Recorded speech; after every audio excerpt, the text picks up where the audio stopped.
Hi, I'm CCP Commander Wayne. I am the Community Manager for Dust 514.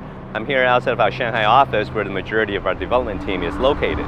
I'm also here to introduce you to our lead vehicle designer, CCP Blam, who is going to take you on an insider's look at vehicles right now in a closed beta. My name is Ryan Thorton. I'm a game designer at Dust 514, otherwise known as CCP Blam. When I'm working on vehicles, I'm dealing with vehicle handling, vehicle fitting, and the gameplay that surrounds vehicles. So Dust 514 is a game of planetary warfare. Vehicles play a very vital role in the game. You can call a vehicle on demand onto the battlefield as the battle unfolds. These vehicles are yours. You've called them in with your money, your blood, your resources. And they're fitted out with your customizations and your weaponry.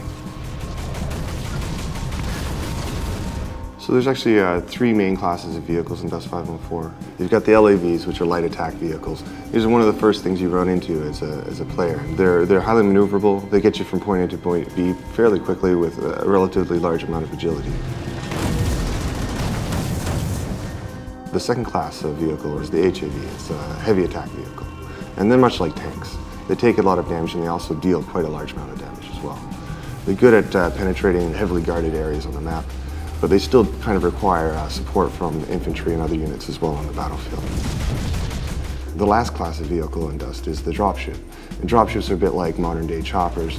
They're highly maneuverable as well. They get you across the map fairly easily if you're delivering troops, or perhaps you might want to fit out your dropship with extra weaponry to lay down fire from an aerial perspective. Each of these vehicle classes also have their own racial variants. If you look at the Galante, they specialize in more blaster technology, they're a bit more focused on armor protection, and they're a bit more mobile, a bit more agile. If you look at the Caldari, they have a bit of a focus on shield technology, and their area of specialization is rail weaponry. The great thing about Dust 514 is that we're never really finished making it. It's an online-only free-to-play game for the PlayStation 3. We're able to continually add new expansions, new content, and new features. Part of this is getting feedback from our players to figure out what ways can we support them, what other things do they need that we can give them to enhance their experience. So we're looking at adding other things like new vehicle variants, new vehicle classes, as well as even mechs in the future.